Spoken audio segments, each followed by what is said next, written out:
वैकुंठीचा हरी तान्हा यशोदेच्या घरी रांगतसे हा अंगणी माथा जावुळाची वेणी पायी पैंजण आणि वाडे हाती नवनीताचे गोळे रांगतसे हा अंगणी माथा जावुळाची वेणी धन्य यशोदाते माय धन्य यशोदाते माय दासी जणी वंदी पाय रांगतसे हा अंगणी माथा जावुळाची वेणी विठ्ठल विठ्ठल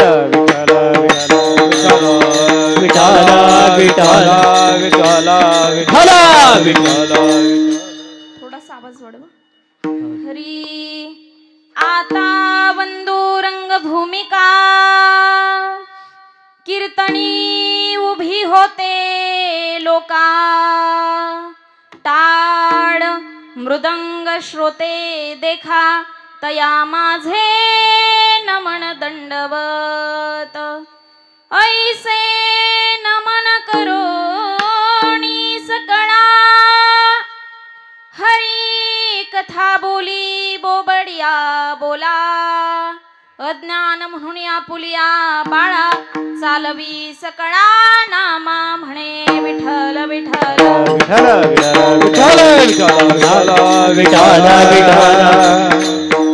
प्रारंभी विनती करू गणपती विद्यादया सागरा अज्ञानत्व हरुणी बुद्धिमती दे आराध्य मोरेश्वरा चिंता क्लेश दारिद्र्य दुःख देशांतरा पाठवी हे रंभा गणनायका गजमुखा भक्ता बहुतोषवी गुरुर ब्रह्मा गुरुर विष्णू गुरुर देवो महेश्वरा गुरु साक्षात परब्रह्म तस्मै श्री गुरवे नमः महायोग पीठे तटे भीमरत्यं वरं पुंडलीकाय दातृं मुनीन्द्रे समागत्य तिष्ठं तमानंद कंदं परब्रह्मलिंगं पांडुरंग करो प्रथम नामना पांडुरंग करो प्रथम नामना पांडुरंग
वराकडे पांडुरंगा करू प्रथम नमन दुसरे चरण संतांची या त्यांच्या कृपादाने कथेचा विस्तारू बाबाजी सद्गुरुदास तुका नमो ज्ञानेश्वरा निवृत्ती उदारा सोपान देवा मुक्ताबाई नमो त्रिभुवन पावनी अद्यत्रय जननी देवाची सेवे लागे सेवक झालो तुमच्या लागलो निज चरणा अहो स्वामी तुकया देवा यावरी न करावा अवहेरू जिथे ज्ञान विज्ञान संजीव होते जिथे योग विद्येस सामर्थ्य येते जिथे मानवाला मिळे मोक्ष गाथा तुझ्या पायरीसी सदा नम्र माथा नवे फूल अश्वत्थ वृक्षास आले जिथे गीत ओवी सवे वेद झाले तुझ्या शब्द शब्दात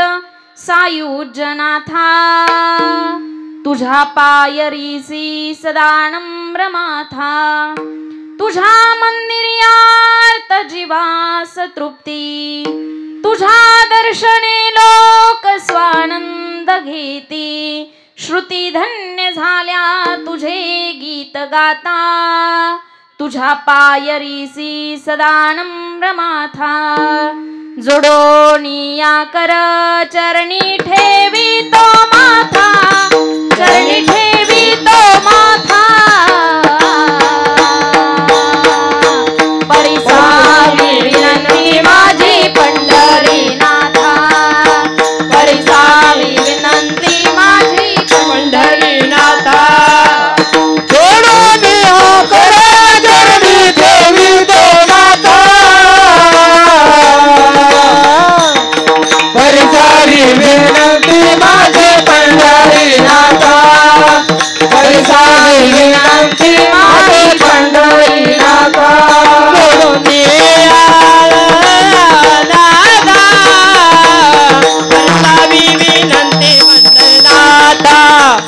परसावी विनंती माझ्या पंढरीनाथा परसावी विनंती माझ्या पंढरीनाथा जोडोनिया कर चरणी ठेवी माथा परसावी विनंती माझी पंढरीनाथा परसावी विनंती माझी पंढरीनाथा परसावी विनंती माझी पंढरीनाथा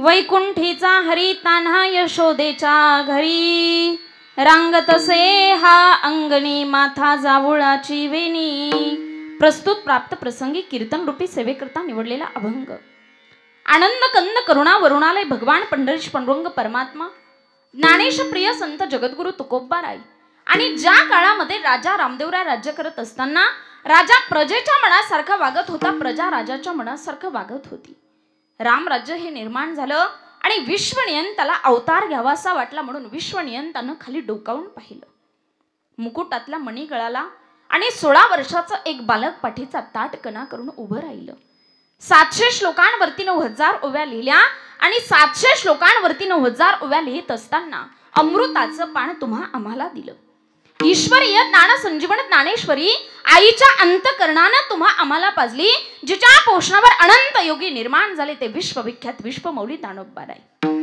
ज्ञानेश्वरी लिहून पूर्ण झाली पसायदान रूपी कळस झाला जो जे वांछील तो ते लाहो इतकंच नव्हे तर वसुदेव कुटुंबकम हे विश्वची माझे घर या न्यायाने मौलींनी शेरा मारून ठेवला भाव निर्माण व्हावा स्नेहभाव निर्माण व्हावा ती दैवी शक्ती निर्माण व्हावी याच्या करता मौलींनी ज्ञानेश्वरी वरती कळस केला तो पसायदानाचा ज्ञानेश्वरी लिहून पूर्ण झाली आणि अल्लाउद्दीन खिलजीची उत्तरेकडून महाराष्ट्रावरती स्वारी झाली अल्लाउद्दीन खिलजी महाराष्ट्रावरती चालून आला तुळजापूरच्या आईचा मंदिराचा कळस कापला आणि अल्लाउद्दीन खिलजी पंढरपुराकडे झेपावला आणि मग माझ्या मौलींच्या लक्षात आलं की आता आपली ज्ञानेश्वरी सुद्धा राहत नाही ज्ञानेश्वरी सहित समाधीस्थ व्हायचं ठरवलं निवृत्ती दादाने शिळा सरकवली आणि अखंड महाराष्ट्रामध्ये ज्ञानाचा अंधकार झाला 300-350 वर्ष महाराष्ट्र अज्ञानाच्या अंधारामध्ये चाचपडत राहिला 350 वर्ष महाराष्ट्र एकाच आस्थेने बघत होता.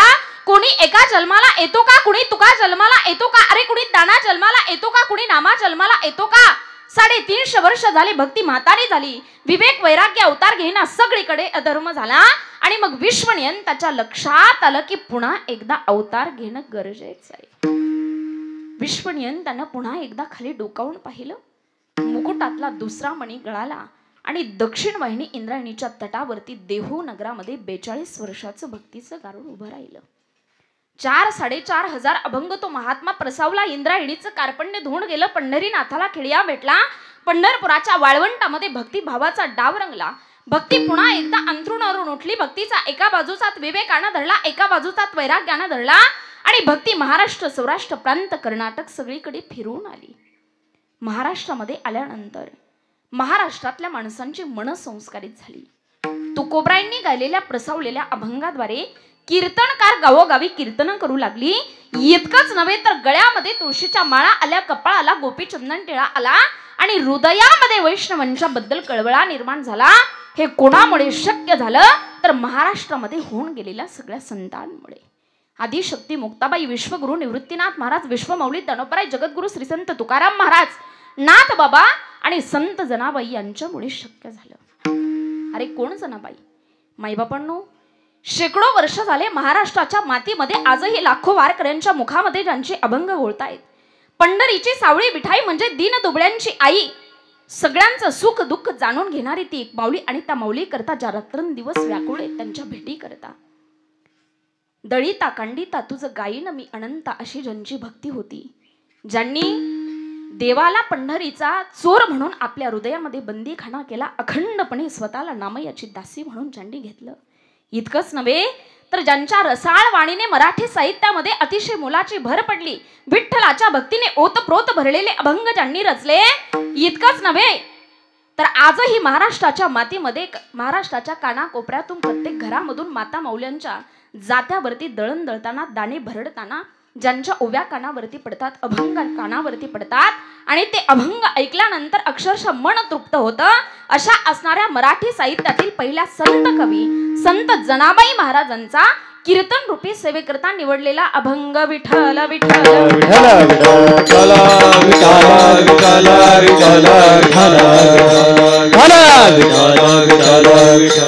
तर असो या अभंगाचा सरळ सरळ भावार्थ असा आहे. काय सांगतात संत जनाबाई महाराज या अभंगाद्वारे? लक्षपूर्वक ऐका. जनाबाई महाराज म्हणतात, विश्व ज्याच्या ताब्यात आहे त्याला जगाचा बाप म्हणतात. काय म्हणतात? बोला. मुके नाहीत ना तुम्ही? का कीर्तनाला आले बोलत नाही असं काही नियम आहे इकडं? नाही ना? मग बोला. विश्व ज्याच्या ताब्यात आहे त्याला जगाचा बाप म्हणतात. आणि असा असणारा जगाचा मालक परमपिता परमेश्वर वैकुंठीचा हरी हा ताना बनून यशोदा मातेच्या घरी आला. वैकुंठीचा हरी तान्हा यशोदेच्या घरी. वैकुंठीचा हरी हा ताना बनून यशोदा मातेच्या घरी आला. मग जनाबाई महाराजांना पुढे एका साधकाने प्रश्न विचारला, तो ताना म्हणून यशोदा मातेच्या घरी आला, मग घरी आल्यानंतर त्यानं तिथं काय केलं? तर रांग तसे अंगणी माथा जावुळाची वेणी. तो यशोदा मातेच्या अंगणामध्ये रांगला. त्याच्या डोक्यावरती सुंदर असे जावळाची वेणी शोभून दिसते. इतकंच नव्हे तर त्याच्या पायामध्ये सुंदर असे पैंजण आहेत, त्याच्या पायामध्ये वाळे आहेत आणि असा सुंदर दिसणारा सावळा श्रीकृष्ण यशोदा मातेच्या घरी आला. असा पहिल्या आणि दुसऱ्या तिसऱ्या चरणाचा अर्थ आहे. आणि शेवटच्या चरणामध्ये संत जनाबाई महाराज म्हणतात, खऱ्या अर्थाने ती माता धन्य, धन्य यशोदाते माय. ती माता धन्य आहे. कोणती माता धन्य आहे? खऱ्या अर्थाने जिच्या अंगणामध्ये तो रांगला, जिच्या अंगणामध्ये त्याने नवनीताचे अर्थातच लोण्याचे गोळे खाल्ले, जिच्या अंगणामध्ये, जिच्या घरी वैकुंठीचा हरी ताना बनून आला, खऱ्या अर्थाने त्याला तिने जन्म दिला नाही परंतु त्याचा सांभाळ तिने केला, म्हणून ती माता धन्य आहे. आणि अशी असणारी यशोदा माता धन्य आहे आणि म्हणून तिच्या चरणावरती मी नम्र भावनेने वंदन करते. असा या अभंगाचा सरळ सरळ भावार्थ आहे. विठ्ठल विठ्ठल विठ्ठल विठ्ठल विठ्ठल विठ्ठल तर असो आज या ठिकाणी अल्पसा परिहार द्यायचा तो म्हणजे असा, सालाबाद प्रमाणे दरवर्षी संपूर्ण महाराष्ट्रामध्ये जो सुंदर असा उत्सव साजरा केला जातो, खऱ्या अर्थाने ज्या देवाला पुढच्या वर्षीचं निमंत्रण या वर्षी दिलं जातं. म्हणजे आपण गणपती बाप्पाला यावर्षी निरोप देताना शेवटच्या दिवशी काय म्हणतो? गणपती बाप्पा मोरया, पुढच्या वर्षी लवकर या. पुढच्या वर्षीचं निमंत्रण या वर्षीच्या देव बाप्पाला दिलं जातं. ज्या गणपती बाप्पाला दिलं जातं त्या गणपती बाप्पाचा सुंदर चालू असलेला हा उत्सव. खऱ्या अर्थाने या ठिकाणी जय मल्हार सार्वजनिक गणेशोत्सव मंडळ गाडगे म्हणा सुवर्ण महोत्सवी वर्ष 50वे. या ठिकाणी वर्ष 50 पूर्ण होत आहेत आणि सुवर्ण महोत्सवी वर्ष आहे बघा. सुंदर असं कार्यक्रमाचं नियोजन ज्यांनी केलं, ज्यांच्या माध्यमातून या ठिकाणी येण्याचा योग आला ते असणारे माजी पंचायत समिती सदस्य पारनेर निवृत्ती नाना घाडगे यांच्या माध्यमातून ही सेवा करण्याची संधी मला प्राप्त झाली. खऱ्या अर्थाने त्यांच्या अंतकरणामध्ये असा भाव होता की जुन्नर तालुक्यामध्ये भरपूर कार्यक्रम माझे झाले, परंतु या ठिकाणी पारनेर तालुक्यामध्ये माझं कीर्तन असा ज्यांचा अट्टास बऱ्याच दिवसापासून होता आणि खऱ्या माध्यमातून त्याचप्रमाणे माझ्यावरती पितृवत प्रेम करणारे हरिभक्तपरायण, आता इथं हरिभक्तपरायणच म्हणावं लागतं बरं का, तसं हरिभक्तपरायण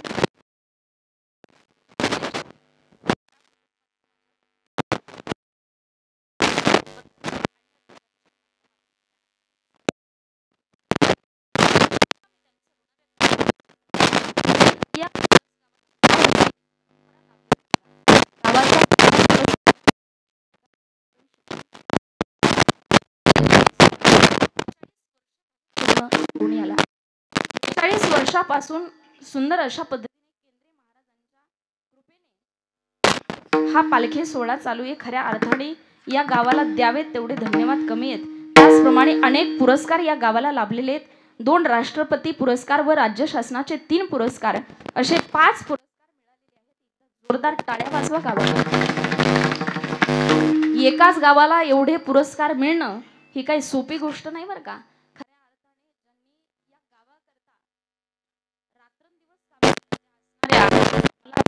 निवृत्ती नाना घाडगे यांच्या पत्नी सरपंच होत्या आणि त्यांनी खऱ्या अर्थाने सामाजिक गावाचा केला. त्यांच्याकरता एकदा जोरदार टाळ्या वाजवा. त्याचप्रमाणे महोदया नाना घाडगे उपसरपंच भरतरी काणे साहेब व विद्यमान सरपंच राहुल जिजाबाग सेंट्रल बँक मुंबई निवृत्ती नाना घाडगे माजी पंचायत समिती पारनेर महादेव घाडगे माजी सरपंच कळस आणि आहे ते श्री गंगाराम लक्ष्मी श्री सोमनाथ साहेबराव गाडगे. त्याचप्रमाणे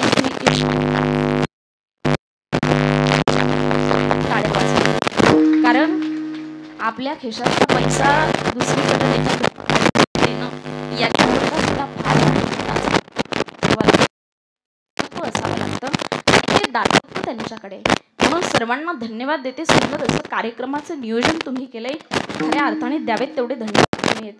त्याचप्रमाणे कार्यक्रमाला उपस्थित असलेले महाराष्ट्रातील नामवंत गायनाचार्य मृदुंगाचार्य, त्याच्यामध्ये हरिभक्तपरायण आमच्यासोबत आलेले आमचे बंधू प्रकाश महाराज कापसे श्रीगोंद्याहून आपल्या कार्यक्रमाकरता उपस्थित झालेत. त्यांनाही धन्यवाद देते. त्याचप्रमाणे त्यांच्या पाठीमागे सुंदर अशी चाल ज्यांनी गायली ते असणारे हरिभक्तपरायण नाव काय? नवनाथ महाराज. नवनाथ महाराज त्यांनाही धन्यवाद देते. त्याचप्रमाणे हरिभक्तपरायण दत्ता महाराज त्यांनाही धन्यवाद देते. त्याचप्रमाणे संपूर्ण टाळकरी वृंद मागे उभे असलेले विनयकरी बाबा चोपदार, त्याचप्रमाणे साऊंड सिस्टीम वाले दादा. एकच विनंती, फक्त मोकळ्या मनानं आवाज द्या. एका मशीनचे 2 होतील बरं का पुढच्या वर्षीपर्यंत. हा, मोकळ्या मनानं आवाज द्या फक्त. तुम्हालाही धन्यवाद देते. त्याचप्रमाणे या कार्यक्रमाचं प्रक्षेपण म्हणजे हा कार्यक्रम आठवणीत ठेवण्याचं काम ज्यांच्या माध्यमातून होणार आहे, अगदी मुंबईवरून पहाटे या कार्यक्रमाकरता आलेत असे असणारे दिनेश दादा वाडेकर, त्यांनाही धन्यवाद देते. त्याचप्रमाणे आपल्या भागातील वृद्ध माता पिता सेवक, खऱ्या अर्थाने आपल्या माता पित्यांची सेवा सुद्धा आजच्या युगामध्ये कोणी करत नाही, पण दुसऱ्याच्या माता पित्याची सेवा करण्याचं काम जे आपल्या भागामध्ये करतायत ते असणारे आमच्यावरती पितृवत प्रेम करणारे देशमुख काका, त्यांच्याकरता जोरदार टाळ्या वाजवा सर्व. टेन्शन नाही आलं ना? कारण बऱ्याचशा लोकांची संकल्पना असते कीर्तन हे हसण्याकरता असतं, परंतु सांगू तुम्हाला माझं प्रामाणिक मत असं आहे, कथा और कीर्तन हसने के लिए नहीं होते. का अधिक आला बरोबर का आला. काला शब्दाचा अर्थ काय होतो विक्षेप करू नका. काला शब्दाचा अर्थ लक्षात घ्या. काला शब्दाचा पदच्छेद जर तुम्ही केला तर त्या शब्दाचा अर्थ होतो का आला. म्हणजे जन्माला कशा करता आला, त्याच्या अवताराचं कारण काय, तो अवताराला का आला, अष्टमीच्याच दिवशी का आला, या सगळ्या गोष्टीचं चिंतन करणं त्याचं नाव काला. मग लक्षपूर्वक ऐका, त्याचं चिंतन करत असताना तो अवतार आला. का आला तर गीतेमध्ये त्याचं फार सुंदर वर्णन आलंय बघा. यदा यदा हि धर्मस्य ग्लानिर्भवति भारतम अभ्युत्थानम धर्मस्य तदात्मानं सुजम्यहम. ज्या ज्या वेळेला ज्या ज्या ठिकाणी धर्मावरती संकट येईल, ज्या ज्या वेळेला ज्या ज्या ठिकाणी धर्माची ग्लानी होईल, त्या त्या वेळेला त्या त्या ठिकाणी मी अवतार घेईल, अवतीर्ण होईल. हे त्याच्या अवताराचं कारण सांगितलं. त्याच्या करता तो अवताराला येतो आणि त्याच्या अवताराचा उत्सव करणे त्याचं नाव काला. मग काल्याचे प्रकार किती पडतात तर लक्षपूर्वक ऐका. काला 3 पद्धतीचा होत असतो आणि काला 3 देहाचा होत असतो. कोणत्या 3 देहाचा? पहिला स्थूल देहाचा काला, सूक्ष्म देहाचा काला आणि कारण देहाचा काला. 3 देहाचा काला, 3 पद्धतीचा काला. आता हरिनामाचा खिचडी काला, दही भाताचा खिचडी काला आणि अभेदाचा काला. तुका म्हणे काला काही अभेद देखील. 3 पद्धतीचा काला होत असतो. मग लक्षात घ्या, 3 पद्धतीचा काला होत असताना आपण सुरुवातीलाच पाहिलं, दही आणि लाही एकत्र करणे त्याला काय म्हणतात? बोला. दही आणि लाही एकत्र केली काय झालं? दही आणि भात एकत्र केला काय झालं? दूध आणि भाकरी एकत्र केली काय झालं? दारू आणि पाणी एकत्र केलं. आता काय होईल? आता काला होईल का? कालवा होईल. कालवा.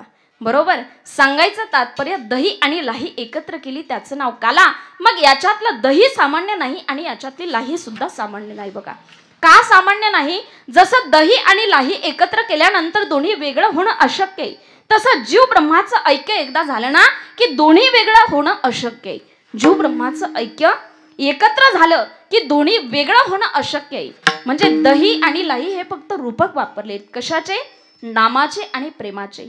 प्रेमाची लाही आणि नामाचं दही ज्या ठिकाणी एकत्र होतो ना त्या ठिकाणी होत असतो काला. म्हणजे नाम मुखाला यावं आणि त्याच्यामध्ये प्रेम निर्माण व्हावं, त्या दिवशी होत असतो काला. मग नाम मुखाला येणं इतकी सोपी गोष्ट आहे का? बोला. नाम मुखाला येणं सोपं आहे का? राम म्हणणं सोपं आहे का अवघड आहे? राम म्हणणं फार सोपं आहे. किती सोपं आहे? राम म्हणताना तोंड वाकडं करायची अजिबात गरज नाही. राम म्हणताना एखाद्या वनामध्ये जायची अजिबात गरज नाही. न लगती सायास जावे वनांतरा सुखे येतो घरा नारायण.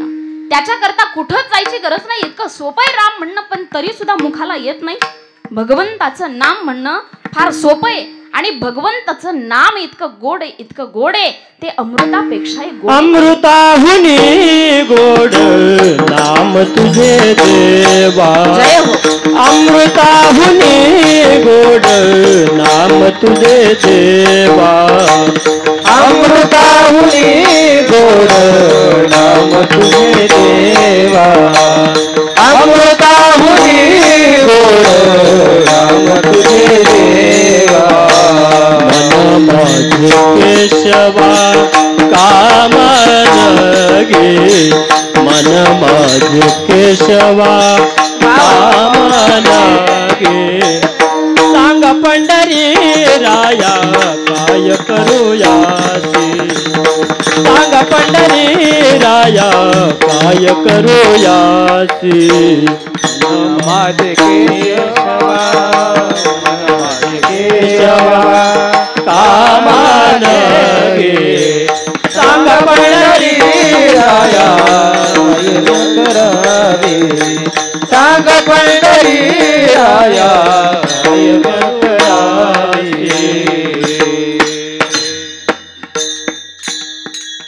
अमृताहुनी गोड नाम तुझे देवा. अमृतापेक्षाही गोड आहे, पण मनाला घ्यायला आवडतं का? मन घेतं का? भगवंताचं नाम अमृतापेक्षाही गोड आहे, पण मनाला घ्यायला आवडत नाही. दारू कडू आहे पण मन सोडत नाही. बरोबर ना? दारू कडू आहे ना. जे घेतं त्याने सांगा ना. आता आम्हाला तरी काय माहिती कशी आहे. हा, दारू कडू आहे पण मन सोडत नाही. भगवंताचं नाम गोड आहे पण मनाला घ्यायला आवडत नाही. दारू किती कडू आहे सांगू तुम्हाला? किती कडू आहे? एका बाईचा नवरा रोज दारू पिऊन यायचा. एक दिवस ती वैतागून गेली. ती म्हटली नुसतं रोज पिऊन येता, रात्रंदिवस पत्त्या जोडायचं काम करता. म्हटली काहीतरी काम धंदा करत जा. आता तो इतका वैतागला, इतका पिऊन आला. एक दिवस त्याने सोबतच दारू आणली.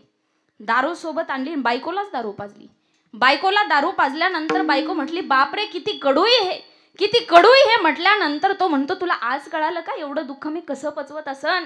ती म्हटली अरे गाढवा, मग तेच सांगते ना तुला. एवढं दुःख पचवण्याची काय गरज आहे? सांगायचं तात्पर्य दारू कडू आहे पण मन सोडत नाही. भगवंताचं नाम गोड आहे पण मुखाला घ्यावंसं वाटत नाही, मनाला घ्यावंसं वाटत नाही. पण ते ज्या दिवशी मुखाला येतं आणि त्याच्यामध्ये प्रेम निर्माण होतं त्या दिवशी होतो काला. आणि तो काला आज आपल्याला करायचा आहे. विठ्ठल विठ्ठल विठ्ठल विठ्ठल विठ्ठल विठ्ठल विठ्ठल विठ्ठल विठ्ठल. मग काल्याचं कीर्तन म्हटलं की काल्याच्या कीर्तनामध्ये कीर्तनकारावरती काही बंधनं असतात बघा. लक्षात घ्या, कीर्तनकारावरती काही बंधन असतात. म्हणजे इतर दिवशी कीर्तनकारानं काहीही बडबड करत सुटावा असाही त्याचा अर्थ नाही बरं का. इतर दिवशी सुद्धा कीर्तनकारानं 2 गोष्टी कीर्तनामध्ये सांगू नये. कोणत्या गोष्टी सांगू नये? फार सुंदर संत महात्मांनी सांगितले बघा. भक्ती ज्ञान विरहित इतरा गोष्टी न कराव्या. भक्ती ज्ञान विरहित इतरा भक्ती ज्ञान विरहित इतरा गोष्टी न कराव्या. भक्ती ज्ञान विरहित इतरा गोष्टी न कराव्या. प्रेम भरे वैराग्याच्या युक्ती विवराया. प्रेम भरे वैराग्याच्या युक्ती विवराव्या. प्रेम भरे वैराग्याच्या युक्ती विवराव्या. प्रेम भरे वैराग्याच्या युक्ती विवराव्या. भक्ती ज्ञान विरहित इतरा गोष्टी न कराव्या. भक्ती ज्ञान विरहित इतरा भक्ती ज्ञान विरहित इतरा भक्ती न कराव्या. भक्ती ज्ञान विरहित इतरा. इतर दिवशी सुद्धा भक्ती ज्ञाना विरहित इतरा गोष्टी न कराव्या. प्रेम भरे वैराग्याच्या युक्ती विवराव्या. जेणेकरून अंतरी मूर्ती ठसावी श्रीहरीची. ऐसी कीर्तन मर्यादा आहे संतांच्या घरची. इतर दिवशी सुद्धा कीर्तनकारांना 2 गोष्टी कीर्तनामध्ये सांगू नये. पहिली गोष्ट राजकारण सांगू नये आणि दुसरी गोष्ट प्रापंचिक गप्पा मारू नये. राजकारण का सांगू नये? तर रोज सकाळी 5 रुपयाच्या वर्तमानपत्रामध्ये ते लोकांना घर बसल्या वाचायला मिळतं म्हणून कामधंदे सोडून लोक इथं आलेले नसतात. म्हणून राजकारण सांगू नये. आणि दुसरी गोष्ट प्रापंचिक गप्पा का मारू नये? तर कीर्तनकारापेक्षा समोर बसलेल्या लोकांना प्रपंचाचा जास्त अनुभव असतो म्हणून प्रापंचिक गप्पा मारू नये इतर दिवशी सुद्धा. जेणेकरून अंतरी मूर्ती ठसावी श्रीहरीची. तसं कीर्तन करावं. खऱ्या अर्थाने ते कीर्तन सार्थकी लागत असतं. आणि काल्याचं कीर्तन म्हटलं की विशेषत्वानं कीर्तनामध्ये काय करावं? चरित्र ते उच्चारावे. केले देवे गोकुळे. केले देवे गोकुळे. केले देवे गोकुळे. चरित्र ते उच्चारावे. केले देवे गोकुळे. केले देवे गोकुळे. केले देवे गोकुळे. चरित्र ते उच्चारावे. केले देवे गोकुळे. केले देवे गोकुळे. केले देवे गोकुळे. केले देवे गोकुळे. केले देवे गोकुळे.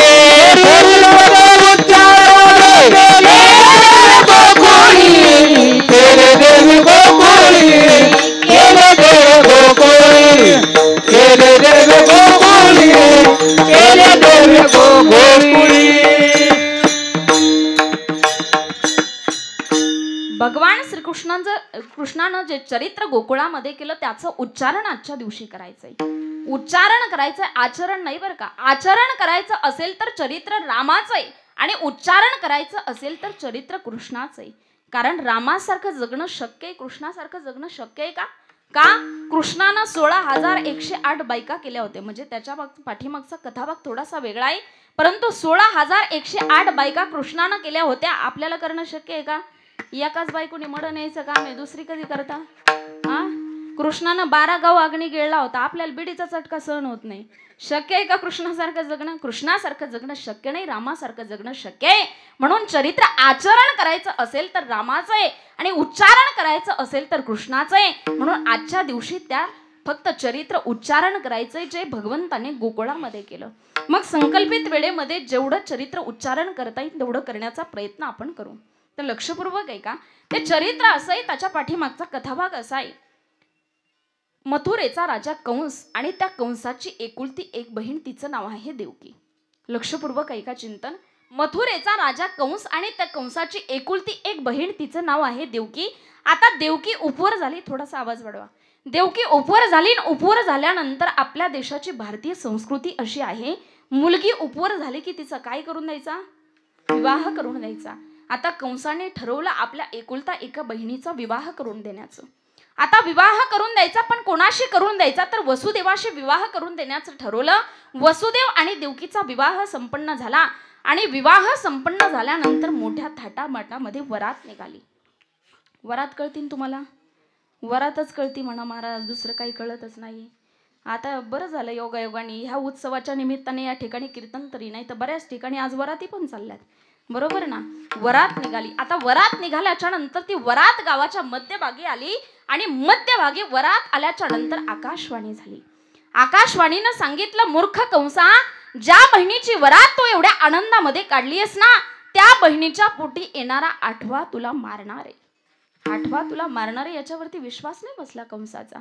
मग आकाशाची वाणी संग तसे कंसा, मानी हा भरवसा बोलण्याचा. कंसा, तुझा माझ्यावर भरोसा नाही का?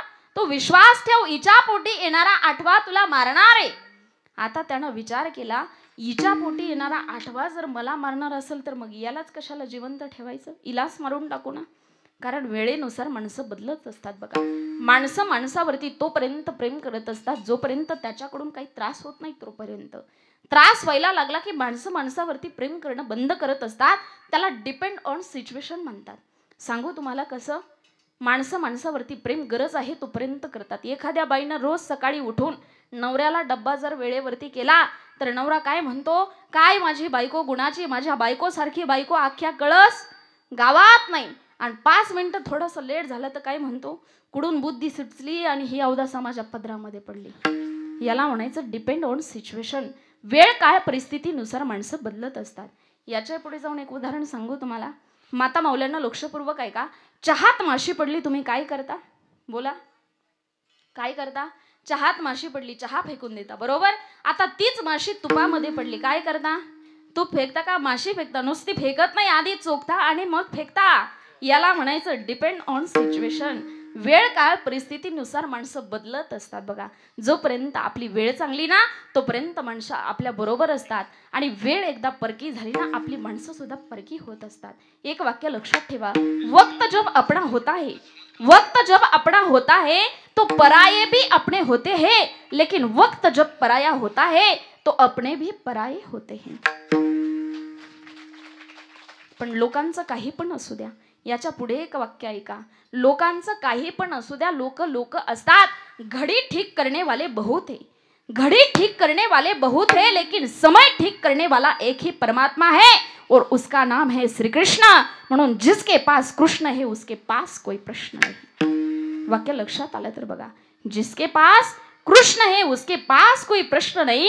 घड्याळ ठीक करणारे भरपूर भेटतील बघा, पण त्या घड्याळातली आपली वेळ किती चांगली ठेवायची किती वाईट ठेवायची ना, हे ज्याच्या हातामध्ये त्याला भगवान श्रीकृष्ण म्हणतात.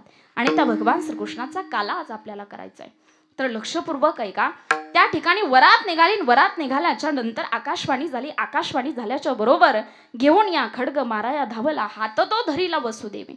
वसुदेवांना हात धरला. वसुदेवांना सांगितलं, अरे वेडायस का तू कंसा? तुझी ती बहीण आहे ना, बहिणीला मारल्यानंतर तुझ्या नावाला कलंक लागेल. तू राजा आहे आणि राजानं असं कलंकित होऊन मरणं चांगलं नाही का? सांगितलं, मरावं तर कधी ना कधी लागणारच आहे, परंतु कलंकित होऊन मरू नकोस.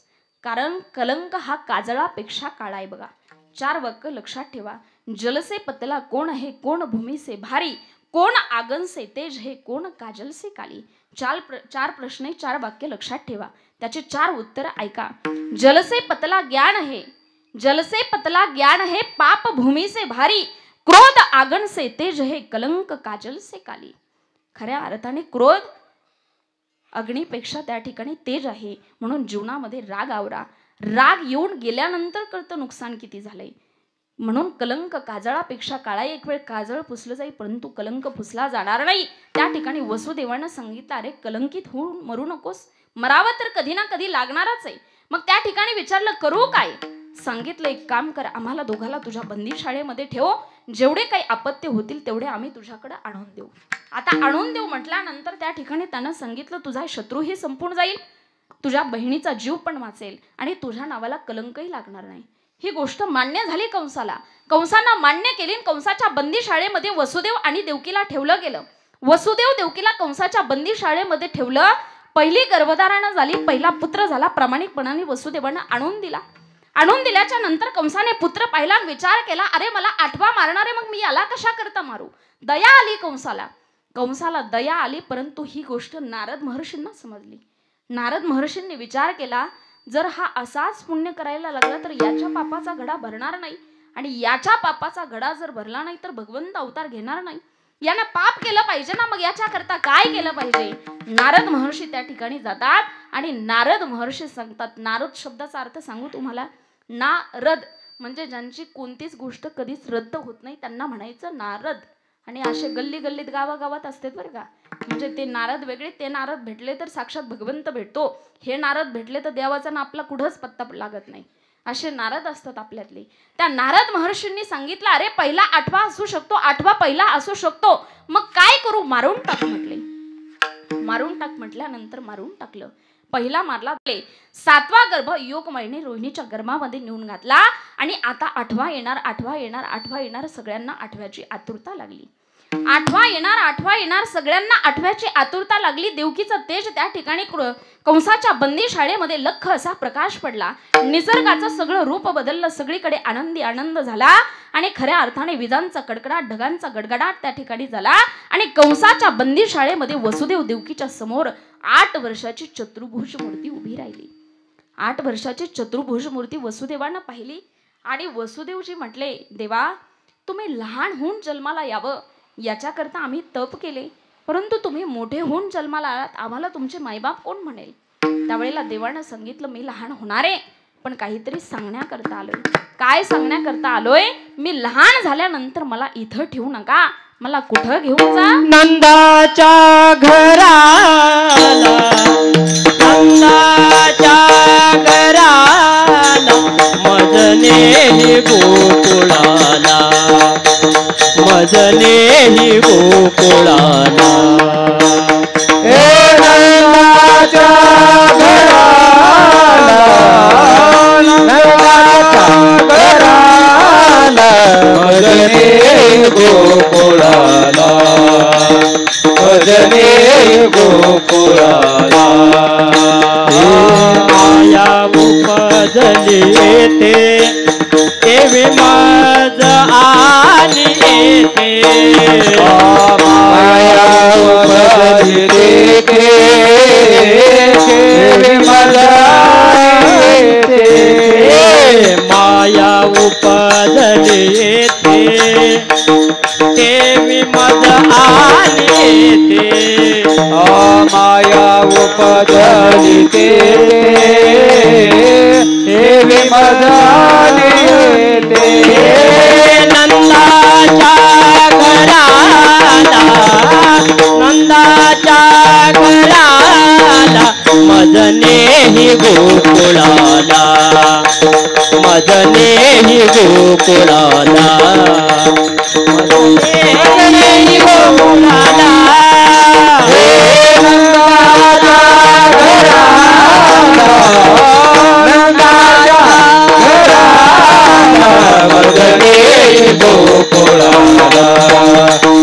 मजने गोकुळाला, मजने गोकुळाला.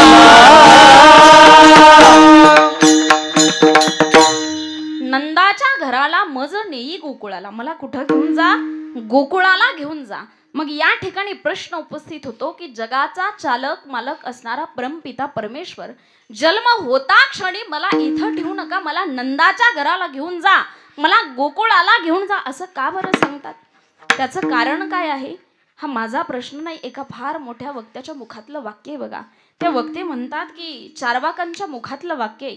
चार्वकांनी प्रश्न केला, म्हटले वसुदेवासारखा ज्ञानी पिता असताना आणि देवकी सारखी सात्विक पुण्यशील माता असताना ते मायबाप सोडून का जावं लागलं बरं कृष्णाला. त्या ठिकाणी एवढं सुंदर मथुरा सोडून गोकुळामध्ये जावं लागलं. का जावं लागलं त्याचं कारण ऐका. चार्वक म्हणतात, यदा कदाचित जर एखाद्या बालकाची आई जन्म होता क्षणी मरण पावली तर त्यानं माईबाप सोडून जाणं योग्य आहे, त्यानं ते गाव सोडून जाणं योग्य आहे. परंतु इथं तसंही काही घडलेलं नाही. किंवा एखाद्या मुलाचा जन्म जर एखाद्या खेड्यामध्ये झाला तर शिक्षणासाठी त्या ठिकाणी सिटीमध्ये जाणं इथपर्यंत ठीक आहे, परंतु इथं तसंही घडलेलं नाही. मग इतकी अधिकार संपन्न सात्विक माता असताना त्या देवकीला सोडून का बरं जावं लागलं कृष्णाला? चार्वकांचा प्रश्न आहे बघा. का बरं जावं लागलं? सात्विक पुण्यशील माता असताना. किती अधिकार संपन्न बाई आहे ती सांगू तुम्हाला. आपल्यातली जर एखादी बाई तिचा मुलगा जर नोकरीला लागला तर शेजारच्या आजूबाजूच्या बायका म्हणतात, काय ती सखूबाई नशिबवाने, तिच्या मुलाला 41,000 पगार आहे. 41,000 पगार असतो, 40,000ची महिन्याला पितो. फक्त 1,000 काढता येत नाहीत म्हणून पित नाही, कारण कायदा आहे ना तसा. 1,000 खात्यावरचे काढता येत नाहीत. 40,000ची पितो. पण 40-50,000 नोकरीवाले किंवा इतके पगार असणाऱ्या या पृथ्वी तलावरती, या भूमीवरती किती दिवस जिवंत ठेवायचे आणि कोणत्या दिवशी उचलायचे हे ज्याच्या हातात आहे ना, तो जिच्या पोटी जन्माला आला तिचं नाव देवकी आहे बघा. तिचं नाव देवकी. इतकी अधिकार संपन्न स्त्री, इतकी अधिकार संपन्न सात्विक पुण्यशील माता आहे. आणि त्या मातेला सोडून का बरं जावं लागलं? इतकंच नव्हे तर वसुदेवासारखे ज्ञानी पिता, किती ज्ञानी पिता, त्यांनी इतकं मोठं दुःख सहन केलं. जन्म होता क्षणी आपल्या मुलाचा विरह सहन करावा लागला. इतके ज्ञानी पिता सोडून का बरं जावं लागलं? तर त्याच्या पाठीमागचा कथाभाग लक्षात घ्या. वैकुंठीचा हरी यशोदेचा घरी का आला त्याचं कारण तुम्हाला सांगते. त्रेतायुगामध्ये राम अवतार झाला. अतिशय मार्मिक दृष्टांत आहे बरं का. कधीही न ऐकलेला काला तुम्ही ऐकताय. लक्षपूर्वक आहे का. त्रेतायुगामध्ये राम अवतार होऊन गेला आणि त्या राम अवतारामध्ये अयोध्येमध्ये एक 11 वर्षाचा मुलगा मरण पावला. आता 11 वर्षाचा मुलगा मरण पावला, परंतु अयोध्या नगरीचा असा नियम होता, अयोध्या नगरीमध्ये केस पांढरे झाल्याशिवाय किंवा म्हातारा झाल्याशिवाय त्या ठिकाणी माणसं मरत नव्हते. अशा 2 नगऱ्या होत्या. एक रुक्मांगद राजाची नगरी आणि दुसरी अयोध्या नगरी. 2 नगऱ्या अशा होत्या की त्या ठिकाणी म्हातारा झाल्याशिवाय माणसं मरत नव्हते. मग 11 वर्षाचा मुलगा त्या नगरीमधला मेला. प्रभू रामचंद्रांच्या अंतकरणामध्ये प्रश्न निर्माण झाला की असं कसं काय झालं असावं. मग सूर्यवंशाचे कुलगुरू असणारे वशिष्ठांच्या कोर्टामध्ये केस टाकली. 11 वर्षाचा मुलगा अयोध्येमधला मरण पावला. का बरं पावला? आता वशिष्ठांच्या कोर्टात केस गेल्यानंतर वशिष्ठांनी त्या ठिकाणी शहानिशा केली नाही. त्या गोष्टीची शहानिशा न करता त्यांनी निकाल दिला. कोणत्याही केसची शहानिशा केली जाते बघा कोर्टामध्ये. का? कधी कधी अपराध नसताना त्या ठिकाणी शिक्षा होण्याची शक्यता असते, म्हणून शहानिशा केली पाहिजे. पण वशिष्ठांनी शहानिशा केली नाही. शहानिशा न करता निकाल दिला. सांगितलं अयोध्या नगरीमध्ये एक किराताचा मुलगा आहे. किरात म्हणजे काय? शिकार करणारा, लाहुरं ससे चित्र हे सगळं धरणारा जो मुलगा आहे, त्या माणसाचा मुलगा तपश्चर्या करतोय, भगवंताचं भजन करतोय. आणि तपश्चर्या करत असल्यामुळे त्या ठिकाणी अयोध्या नगरीमध्ये पाप वाढलं आणि पाप वाढल्यामुळे 11 वर्षाचा मुलगा मरण पावला. आता 11 वर्षाचा मुलगा पाप वाढल्यामुळे मरण पावला हे सगळं प्रभू रामचंद्रांनी ऐकल्यानंतर जंगलामध्ये गेले. जंगलामध्ये गेल्यानंतर खरोखर त्या ठिकाणी जो मुलगा तपश्चर्या करतोय ना, त्या मुलाला बाणाने उडवलं आणि मारून टाकलं. आता प्रभू रामचंद्रांनी त्या मुलाला मारलं. मारल्यानंतर त्या ठिकाणी त्याची आई आणि ते 2घच जण जंगलामध्ये राहत होते. तिच्या कपाळावरचं कुंकू, तिचे पती, ते छत्र हरपलेलं होतं. विधवा पण आपल्या मुलासोबत ती कशी तरी काढत होती, एक एक दिवस घालत होती. कारण एखाद्या बाईचा पती तरुण वयामध्ये गेल्यानंतर कसे कसे दिवस काढत असती, ती आपल्या मुलाबरोबर दिवस काढत होती. पण ज्या मुलाबरोबर आयुष्य त्या ठिकाणी व्यथित करत होती ना, तो मुलगाच मरण पावला. वाईट वाटलं अंतकरणाला. रक्तबंबाळ झालं तिचं अंतकरण. 1-2 लोकांच्या सहाय्यानं तिनं पांढऱ्या कपडामध्ये त्याचं गाठोडं बांधलं प्रेताचं आणि ते प्रेताचं गाठोडं घेऊन त्या ठिकाणी प्रभू रामचंद्रांच्या दरबारामध्ये आली. प्रभू रामचंद्रांच्या दरबारामध्ये आले. दरबारामध्ये आल्यानंतर दरबारामध्ये सुमंत होते. सुमंतांनी विचारलं, कोण आहेस तू, काय आहे याच्यामध्ये? त्यावेळेला तिनं सांगितलं, मी एक किराताची बाई आहे आणि याच्यामध्ये माझ्या मुलाचं प्रेत आहे. माझ्या मुलाचं प्रेते म्हटल्यानंतर सुमंतांनी सांगितलं, तुला एवढं सुद्धा ज्ञान नाही? एखादा माणूस मृत्यू पाहिला त्या ठिकाणी पावल्यानंतर, एखादा माणूस मेल्यानंतर त्याचा दहनविधी कुठं करतात इतकं सुद्धा तुला ज्ञान नाही? प्रभू रामचंद्राच्या दरबारामध्ये तू प्रेत घेऊन आलीस? स्मशानभूमीमध्ये घेऊन जायचं ना, त्यावेळेला तिच्या मांडीखाली बाण होता. तो बाण तिनं काढला, सुमंतच्या हातामध्ये दिला. सुमंताने विचारलं कोणाचा बाण आहे, कोणाचा बाण आहे विचारल्याबरोबर सांगितलं प्रभू रामचंद्रांचा बाण आहे. प्रभू रामचंद्रांनी माझ्या मुलाला मारलं, माझ्या मुलाला मारलं म्हटल्यानंतर मी न्याय मागण्याकरता आले म्हटली. आता न्याय मिळत नव्हता. सुमंतजीने विचार केला काय करावं. मग प्रभू रामचंद्रांकडे गेले. प्रभू रामचंद्रांना सांगितलं की तुम्ही ज्या मुलाला मारलंय ना, त्या मुलाची माता त्याचं प्रेत घेऊन त्याचं गाठोडं बांधून आपल्या दरबारामध्ये आली. न्याय मागण्याकरता काय करावं. प्रभू रामचंद्र दरबारामध्ये आले. तिच्याकडे पाहिलं. अतिशय अंतकरणाने व्याकुळ झालेली ती माता. प्रभू रामचंद्रांच्या लक्षात आलं की वशिष्ठांचा न्याय चुकलाय. आणि खरोखर वशिष्ठांचा न्याय चुकला होता. कारण तो जो मुलगा होता ना, तो अयोध्ये नगरीतला होता, परंतु तो मामाच्या गावी गेल्यानंतर मरण पावला होता. वशिष्ठांचा न्याय चुकला होता. खरं पाहिलं तर वशिष्ठांचा न्याय चुकला असं म्हणण्याची पात्रता सुद्धा आमची नाही बरं का. कारण इतका अधिकार आपला नाही, तितकी पात्रता आपली नाही. परंतु पुराण सांगतंय त्यांचा न्याय चुकला. आणि पुराण जे सांगतंय ते आम्ही सांगतो, बरोबर ना. आणि पुराण काही त्यांच्या बी पाहुण्यानं लिहिलेलं नाही, आमच्या बी पाहुण्यानं लिहिलेलं नाही. आणि एवढे अक्कल संपन्न आपले पाहुणे आहेत का. हा, ते पुराण सांगते म्हणून सांगते. वशिष्ठांचा न्याय चुकला. प्रभू रामचंद्रांनी विचार केला काय करावं. खरोखर वशिष्ठांचा न्याय जर चुकलेला आहे आणि तिचा मुलगा माझ्या हातून मरण पावलाय, मग दरबारामध्ये कोणत्या तोंडानं तिच्या समोर जावं. परंतु कसे तरी दरबारामध्ये आले. त्या मातेकडे पाहिलं. मातेकडे पाहिल्यानंतर एक हात छातीला लावला आणि खाली वाकले. हे नम्रतेचं लक्षण आहे बरं का. एक हात असा छातीला लावून खाली वाकणं हे नम्रतेचं लक्षण आहे. माफी मागितली प्रभू रामचंद्रांनी. आणि माफी मागितल्यानंतर त्या ठिकाणी ती माता विचारते प्रभू रामचंद्रांना, देवा माझ्या मुलांना काय केलं होतं. लावरं चित्र धरणारं, रानडुकरं धरणारं जरी माझे पती असले तरी त्यांच्या मुलांना काय केलं होतं, भजनच केलं होतं ना, याचा तुम्हाला अभिमान वाटायला पाहिजे होता. परंतु तुम्हाला अभिमान न वाटता तुम्ही मारून टाकलं. खऱ्या अर्थाने कीर्तनकाराचा मुलगा कीर्तनकार झाला याच्यामध्ये काही अभिमानाची गोष्ट आहे का. कलेक्टरचा मुलगा कलेक्टर झाला याच्यामध्ये काही अभिमान आहे का. गुरुजीचा मुलगा गुरुजी झाला याच्यामध्ये अभिमान आहे का. खऱ्या अर्थाने रोज दारू पिऊन घरी येणाऱ्याचा मुलगा जर कीर्तनकार झाला तर त्या ठिकाणी अभिमान आहे. मग त्या बाईने सांगितलं, माझे पती जरी रानडुकर धरत असले, ससे मारत असले, लावरं चित्र मारत असले, तरी सुद्धा माझ्या मुलानं काय केलं होतं, भजनच केलं होतं ना. या नगरीमधल्या एखाद्या बाईला वक्रदृष्टीने पाहिलं, एखाद्या बाईकडे पाहिलं, एखाद्या माणसाला काही बोलला का माझा मुलगा, मग माझ्या मुलावरती असा अन्याय का बरं झाला. त्यावेळेला प्रभू रामचंद्रांनी माफी मागितली. आणि माफी मागितल्याच्या नंतर तिच्या लक्षात आलं की मुलगा तर मरण पावलाय. माझ्या मुलाला जरी त्यांनी मारलं असलं तरी मी त्यांचं काहीच करू शकत नाही, कारण तो जगाचा बाप आहे. लक्षात आलं तिच्या. 2-4 लोकांच्या सहाय्याने तर प्रेत तिने उचललं आणि दहनविधी करण्याकरता स्मशानभूमीमध्ये घेऊन गेले. आता स्मशानभूमीमध्ये घेऊन गेल्याच्या नंतर त्या ठिकाणी दहनविधी करत असताना दक्षिणेकडे तोंड केलं, कारण दक्षिणेकडे यमदेवताची दिशा आहे बघा ती. यमदेवतेकडे तोंड केलं आणि यमांना प्रश्न विचारला की खऱ्या अर्थाने ज्यानं न्याय केला त्यांच्या गुरूंनी त्या ठिकाणी न्याय केला म्हणून त्यांनी मारलं, याच्यामध्ये त्यांचा काही दोष नाही. पण अख्ख्या जगाला खाणारा तू काळेस ना, मग तुला अक्कल नव्हती का. भजन करणाऱ्याचं पोरग का बरं घेऊन जावं, जे भजन करतंय त्याला का घेऊन जावं, प्रश्न विचारला. आणि त्या ठिकाणी यमाला त्या मातेनं एक शाप दिला. यमाला शाप दिला आणि वशिष्ठांना दुसरा शाप दिला. 2 शाप तोंडाने त्या मातेने त्या ठिकाणी दिले. पण तोंडाने दिलेल्या शापामधून मुक्त होता येतं माईबापांनो. तोंडाने दिलेल्या शापामधून वशिष्ठ मुक्त झाले, तोंडाने दिलेल्या शापामधून यमदेव मुक्त झाले. पण प्रभू रामचंद्रांना अंतकरणाचा तळतळाट लागला. अंतकरणाचा लागलेला तळतळाट माणसाला कधी ना कधी भोगावा लागतो, त्याच्यामधून मुक्त होता येत नाही. म्हणून कोणाचा तळतळाट कधी घेऊ नका. अंतकरणामधून तळतळाट लागला. ती म्हणत होती की खऱ्या अर्थाने जिच्या हाताने मला भगडाग्नी द्यावा, जिच्या हाताने माझी वाती व्हावी, ज्या मुलाच्या हाताने माझे अंतिम संस्कार व्हावे, खऱ्या अर्थाने त्याच मुलाचे अंतिम संस्कार आज मला करण्याची वेळ आली.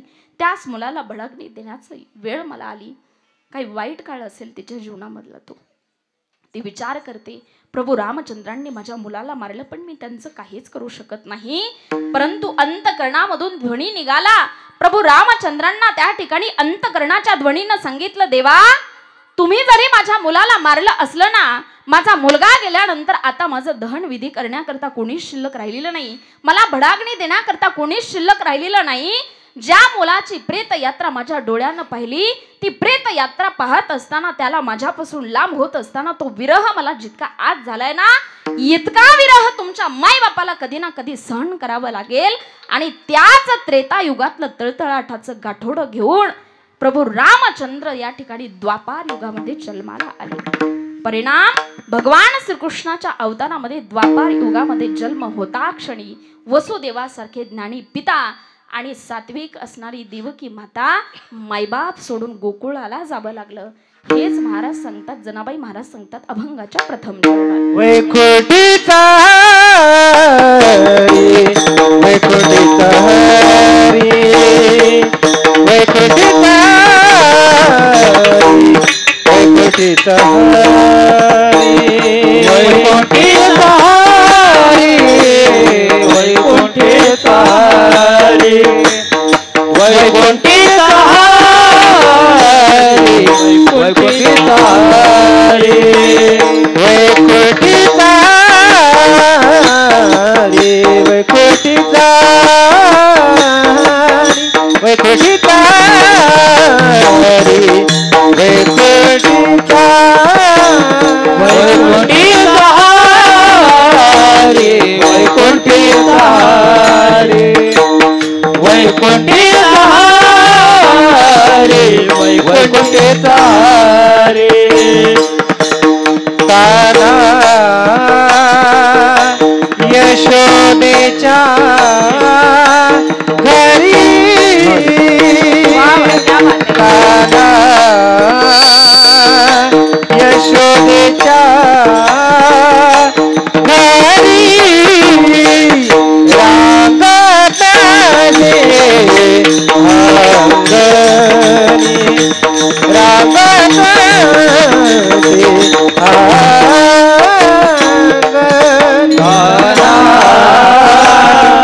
अंगणी, यशोदेच्या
वैकुंठीचा हरी तान्हा यशोदेच्या घरी. वैकुंठीचा हरी हा तान्हा म्हणून यशोदेच्या घरी का आला त्याचं कारण तुम्हाला समजलं.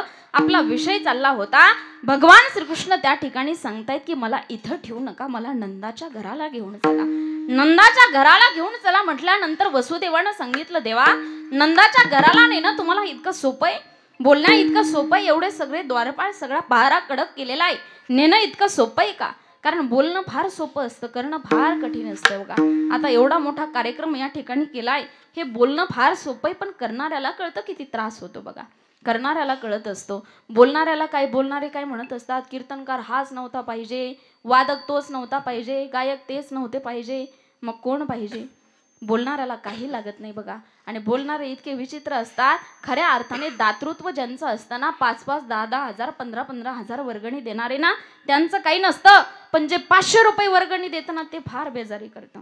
काय म्हणतं ते माहिती का? 500 रुपये वर्गणी देणार, पाहुण्या रावळ्या सहित पंक्तीला जेवायला येणार, घरच्या कुत्र्याला वाढण घेऊन जाणार, आणि सप्ताह संपला की शेवटच्या दिवशी विचारायला येणार किती उरले, किती उरले. असे महाभाग जर तुमच्यामध्ये असतील ना, त्याला म्हणायचं हे 500 रुपये तुझे घे आणि परत काय इकडे येऊ नको. असे महाभाग असतात बघा. म्हणून खऱ्या अर्थाने यांच्या दातृत्वाची या ठिकाणी दखल घेतली पाहिजे. मला असं वाटतं प्रतिक्रिया देण्यापेक्षा प्रतिसाद द्या.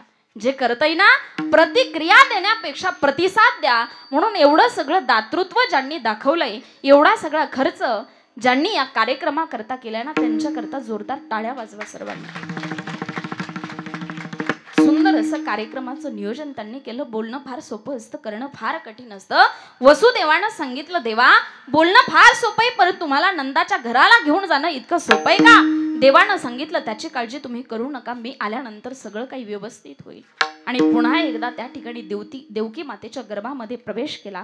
गर्भात प्रवेश केल्यानंतर सगळे देव देवता त्या ठिकाणी पुष्पवृष्टी करू लागले. देवकी मातेवरती, वसुदेवावरती गर्भस्तुती करतायत. सगळेजण त्या ठिकाणी त्यांच्या येण्याची वाट पाहतायत आणि आल्यानंतर सगळेजण त्या ठिकाणी त्यांचं स्वागत करतायत. आपल्यालाही ते स्वागत करायचे. सर्वांनी दोन्ही हात वरती करायचे आणि मोठ्या प्रेमाने त्यांचं स्वागत आपल्याला करायचंय. स्वागतम सुस्वागतम शरणागतम कृष्णा. स्वागतम सुस्वागतम सुस्वागतम कृष्णा. स्वागतम सुस्वागतम सुस्वागतम कृष्णा.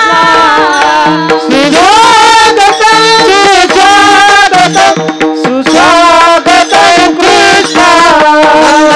नंद घरा जय कन्हैया लाल की. नंद घरा नंद भयो जय कन्हैया लाल की. नंद घरा नंद भयो जय कन्हैया लाल की. देवकीच्या जीवनामध्ये तो दिवस उजडला. कोणता दिवस? श्रावण महिना, रोहिणी नक्षत्र. आणि त्या ठिकाणी रात्रीच्या 12 वाजता प्राकट्य झालं भगवान श्रीकृष्णाचं. कोणाच्या बंदी शाळेमध्ये? कंसाच्या बंदी शाळेमध्ये. आणि प्राकट्य झाल्यानंतर उचलीला कमळापती. पायीची बंधने गळती. त्या ठिकाणी पायीची बंधने आपोआप गळायला लागली. द्वारपाळ झोपी गेले, सगळे झोपी गेले. आणि वसुदेवानं त्या ठिकाणी उचललं कृष्णाला आणि गोकुळामध्ये घेऊन आले. गोकुळामध्ये माया जन्माला आलेली होती. त्या मायेला उचललं, त्या ठिकाणी भगवान श्रीकृष्णाला ठेवलं आणि माया या ठिकाणी मथुरेमध्ये घेऊन आले. इकडची बेटी तिकडे नेली, तिकडचा बेटा इकडे आणला. असं सगळं त्या ठिकाणी झालं.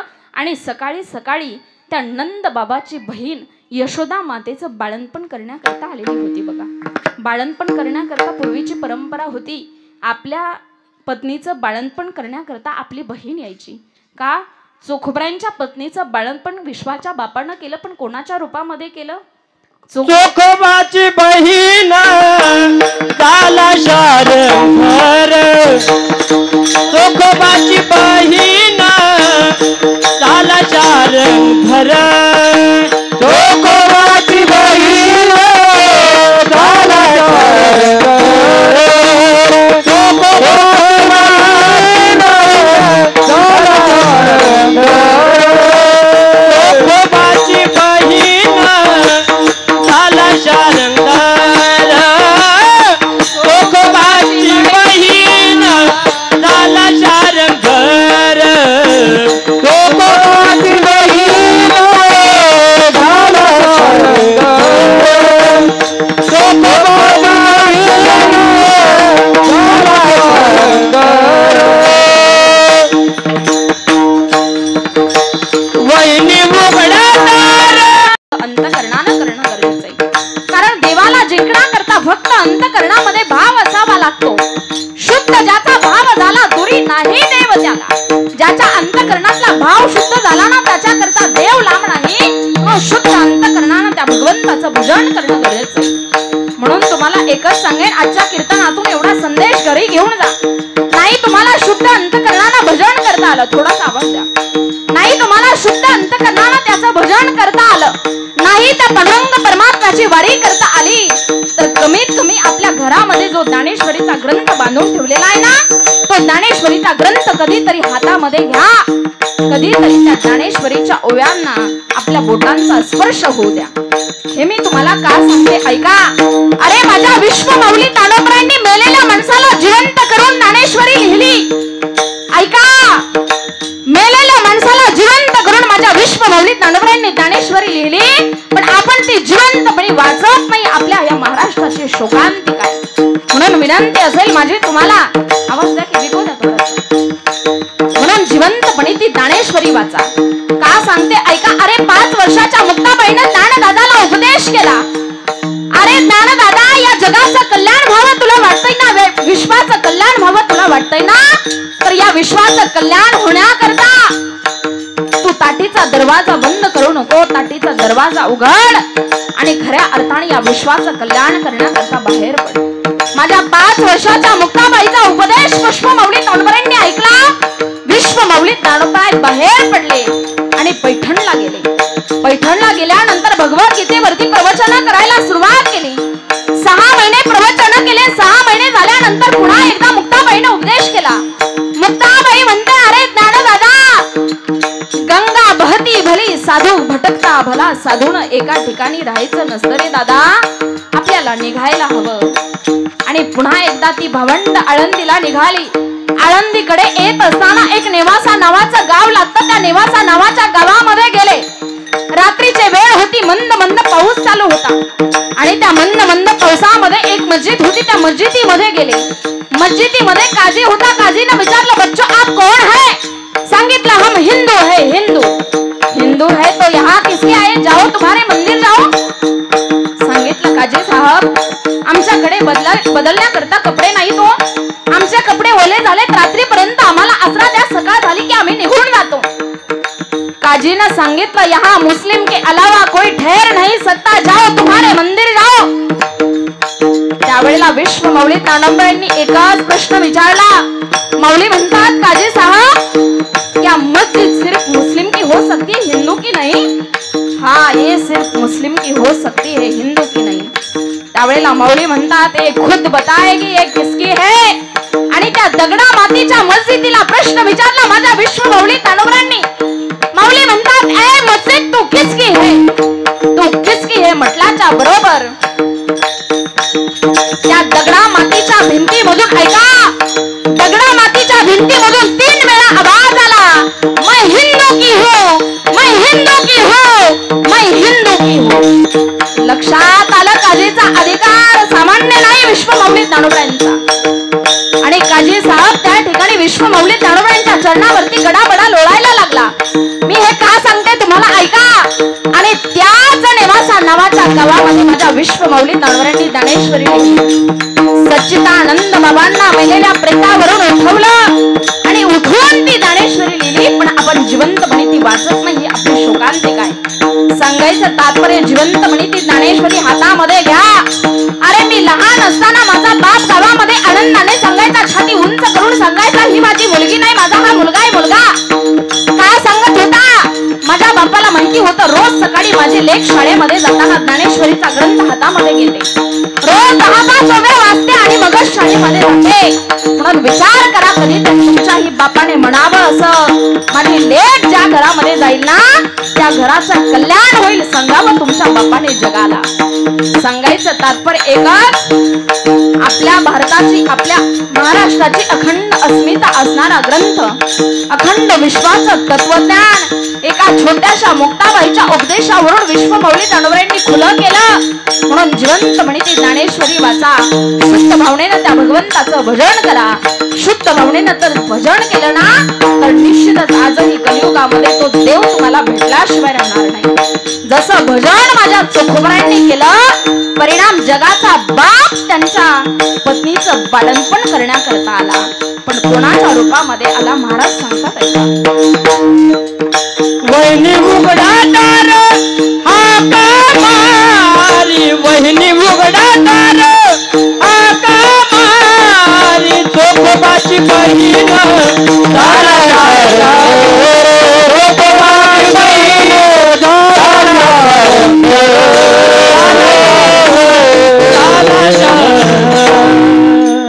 चोखोबरांच्या पश्चात चोखोबरांच्या पत्नीचं बाळंतपण केलं, पण बहिणीच्या रूपामध्ये केलं.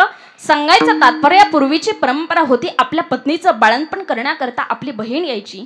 तशी त्या ठिकाणी यशोदा मातेचं बाळंतपण करण्याकरता नंद पाटलाची बहीण सुनंदा आलेली सेवेमध्ये तरवेजे, कारण बाळंतपण जवळ आलेले. सकाळी सकाळी लवकर उठली. लवकर उठल्यानंतर यशोदा मातेच्या जवळ गेली आणि यशोदा मातेच्या जवळ गेल्यानंतर पाहिलं त्या ठिकाणी पुत्र झाला यशोदा मातेला. यशोदा मातेला झालेला पुत्र पाहिला.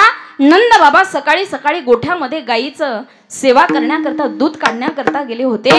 आता या सुनंदाने जसं पुत्राला पाहिलं ना तशी धावत पळत निघाली आणि धावत पळत निघाली आणि नंद पाटलाला आवाज दिला, नंद भैया, नंद भैया. अरे सुनंदा बोलो ना, क्या हुआ? नंद भैया तुम पागल होने वाले हो. ऐसा क्या हुआ सुनंदा, बोलो ना, क्या हुआ क्या? अरे नंद भैया तुमको लाला भयो. लाला भयो म्हटल्याच्या बरोबर नंद पाटलानं आपल्या गळ्यामध्ये असणारी नवरत्नांची माळ काढली आणि सुनंदाच्या अंगावरती फेकली. सांगितलं सगळ्या गोकुळवासियांना सांग, नंद पाटलाला मुलगा झाला. त्या ठिकाणी ती सुनंदा निघाली. गोकुळवासियांना सांगितलं, नंद घर आनंद भयो जय कन्हैया लाल की. माझ्या भावाला मुलगा झाला, नंद पाटलाला पुत्र झाला. हे सगळं गोकुळवासियांना सांगितलं, खुशी मनावं. आणि त्या ठिकाणी सगळ्यांना आनंद झाला. इतका आनंद झाला, इतका आनंद झाला, त्या आनंदाला अंतही राहिला नाही, पारही राहिला नाही. जगद्गुरु तुकोबाराय म्हणतात, गोकुळीच्या सुखा अंत पार नाही लेखा. बाळकृष्ण नंदा घरी आनंदीला नरणारी. इतका आनंद झाला, त्याला अंतही राहिला नाही, पारही राहिला नाही. मग पुढे काय झालं तर एक गवळण दुसऱ्या गवळणीला सांगू लागली.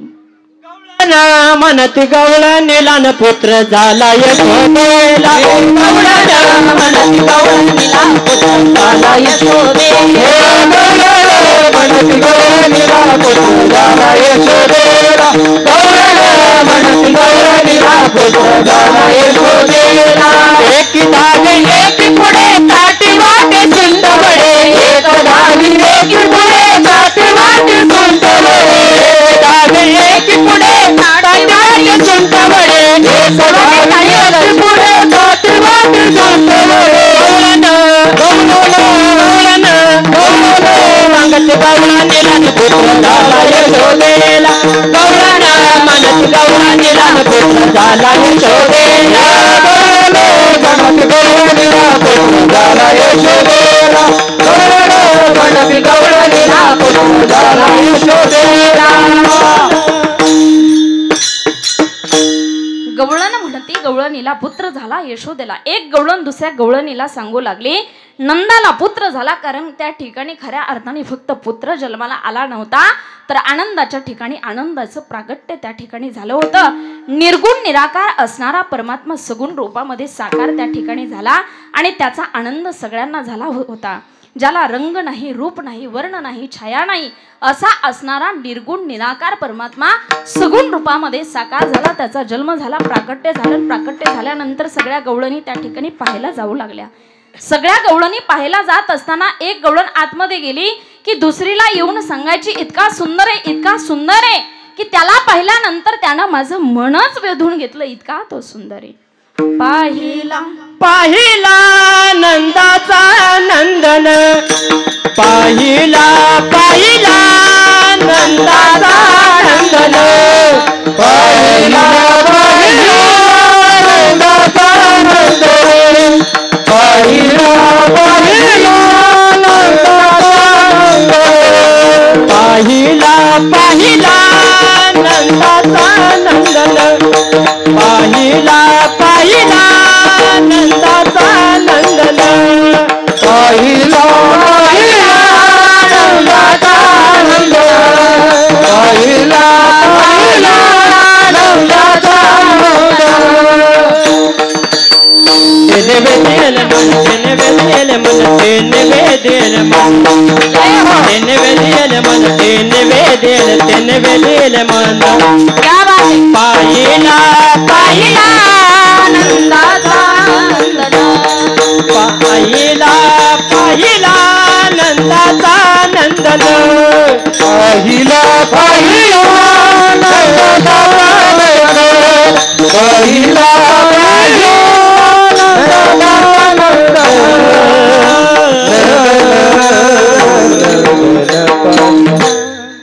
त्याला पाहिल्यानंतर खऱ्या अर्थाने त्यानं मनच वेधून घेतलं. गवळणी म्हणतात, आमचं मन आमचं राहिलं नाही. त्याला पाहिल्यानंतर आमचं सूद बुध सगळं काही हरपून गेलं. मैं तो सूद बुध खोई तेरे प्यार में. मैं तो सूद बुध खोई तेरे प्यार में. सब कुछ भूल गई तेरे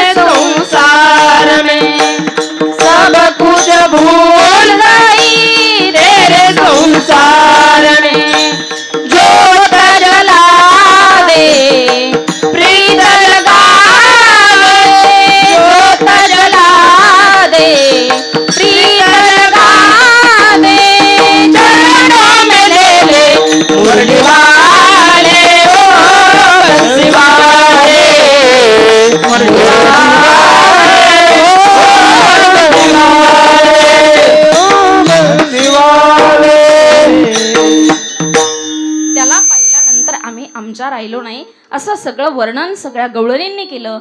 मग हळूहळू तो कृष्ण मोठा व्हायला लागला, हळूहळू रांगायला लागला, तो अंगणामध्ये रांगायला लागला. आणि ते रांगत असतानाचं वर्णन जनाबाई महाराज करतात अभंगाच्या रांगत से हा अंगणी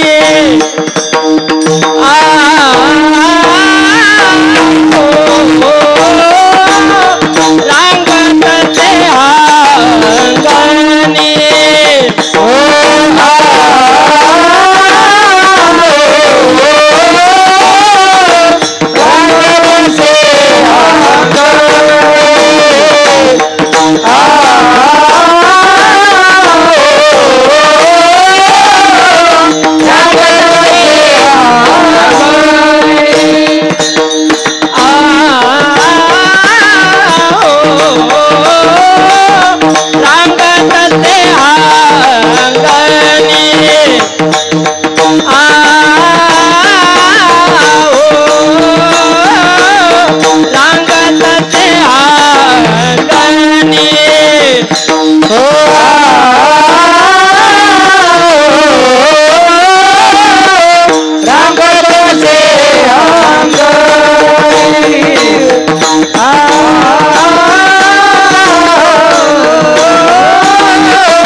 जाऊळाची वेणी माता जाऊळाची वेणी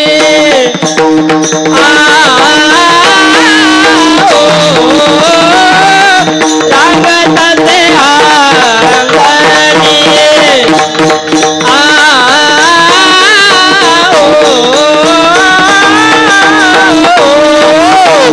रांगत से अंगणी अंगणी रांगत असे हा रंगणी माथा जाऊळाची वेणी. त्या ठिकाणी यशोदेच्या अंगणामध्ये तो रांगला. त्याच्या पायातले पैंजण अतिशय शोभून त्याला दिसत होते. असं सगळं वर्णन सगळा कथाभाग तुम्हाला पुढचा माहिती आहे. गोकुळामध्ये त्याने अनेक खोड्या केल्या. अनेक खोड्या केल्यानंतर त्या ठिकाणी यशोदा मातेला सगळ्या गवळणी येऊन गाराणे करायच्या. गाराणे ऐकल्यानंतर यशोदा मातेने विचार केला की याला घरी ठेवायचं नाही, याला कुठं पाठवायचं, गाया ओळण्याकरता पाठवायचं. गाया चारावया गोधणी, त्या ठिकाणी गाया चारण्याकरता अरे तुम्ही गाया घेऊन सारे गोपाळ रानात या. अरे तुम्ही गाया घेऊन सारे गोपाळ रानात या. अरे तुम्ही गाया घेऊन सारे गोपाळ रानात या. अरे तुम्ही गाया घेऊन सारे गोपाळ रानात या. रानात या तुम्ही रानात या. रानात या तुम्ही रानात या. रानात या तुम्ही रानात या. रानात या तुम्ही रानात या. अरे रानात या तुम्ही गाया घेऊन सारे गोपाळ रानात या. या या गाया ओळण्याकरता भगवान श्रीकृष्ण गेले. सगळे गोपाळ सोबत होते. गोपाळांनी सांगितलं हे संपूर्ण शरीर म्हणजे गोकुळ आहे. याच्यामधले 5 ज्ञानेंद्रिय 5 कर्मेंद्रिय, याच्यामधली मनरूपी गायी जी आहे ना ती तुम्ही ओळा. मन इंद्रियांचा राजा, बाकीच्या गाया आम्ही ओळतो. खऱ्या अर्थाने भगवान श्रीकृष्णाने मनरूपी गायी ओळली आणि बाकीच्या सगळ्या गाया त्या ठिकाणी गोपाळांनी ओळल्या.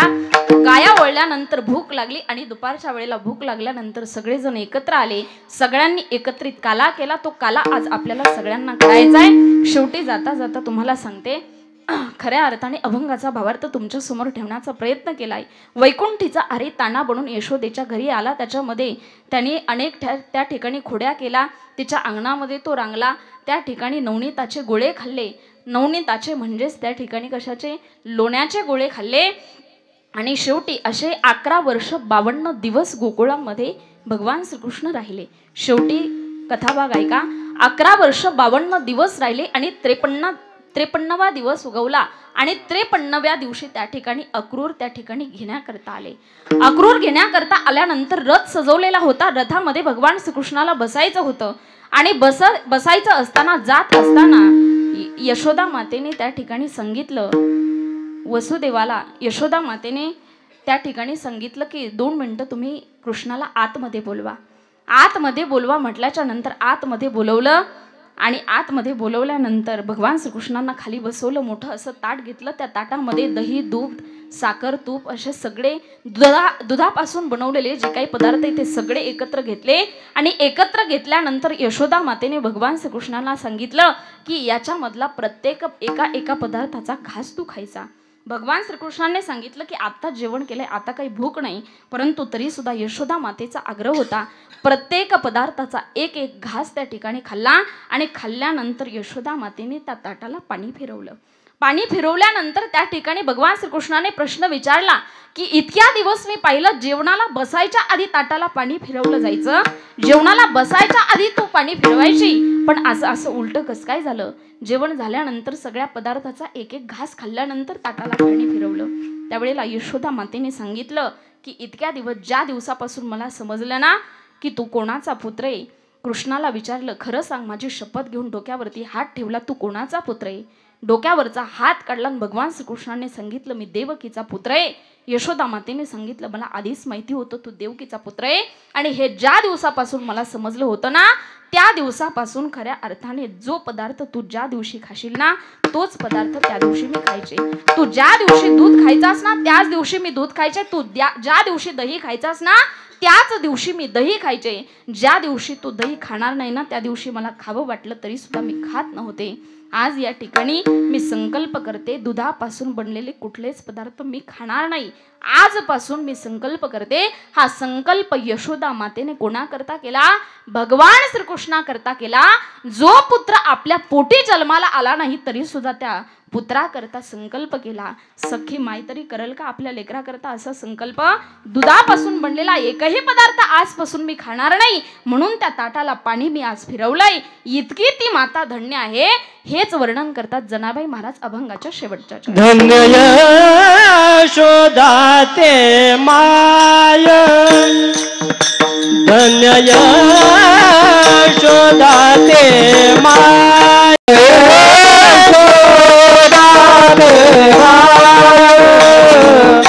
धन्य यशोदा ते माय, धन्य यशोदा ते माय, धन्य यशोदा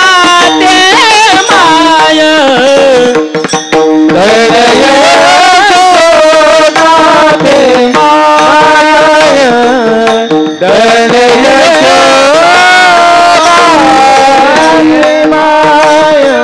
दासी जनी वंदे पाय, दासी जनी वंदे पाय, रांगत हानी, रांगत हानी,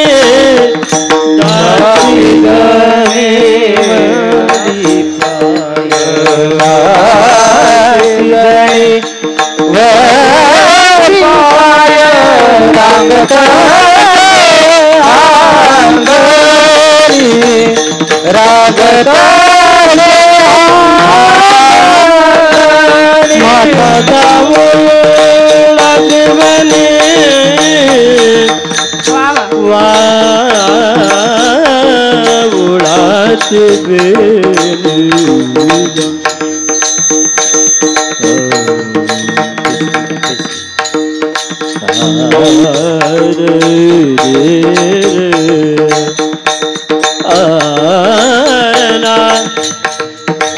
माता जाऊळात वेणी, जाऊळात वेणी, जाऊळात वेणी, माता जाऊळात वेणी,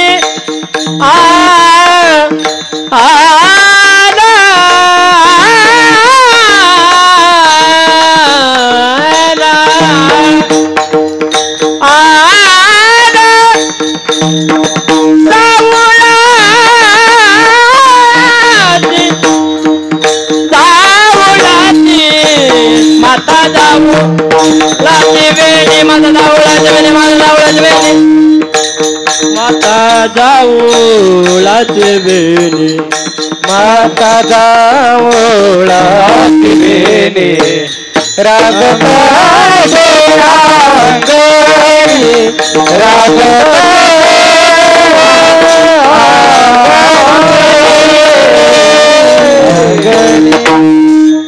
विठोबार कुमाई बार कुमाई बार कुमाई बार कुमाई बार कुमाई बार कुमाई बार कुमाई रकुमाई बार कुमाई बार कुमाई बार कुमाई बार कुमाई बार कुमार बार कुमाई बार कुमार बार कुमाई बार कुमार बार कुमाई बार कुमाई बार कुमाई बार कुमाई बार कुमाई कुंडली कवरदा हरि विठ्ठल श्री ज्ञानदेव तुकाराम हरिनाथ भगवान की जय ज्ञानेश्वर महाराज की जगद्गुरु तुकाराम महाराज की जय बार कुमाई बार कुमाई बार बार कुमाई बार कुमाई बार कुमाई बार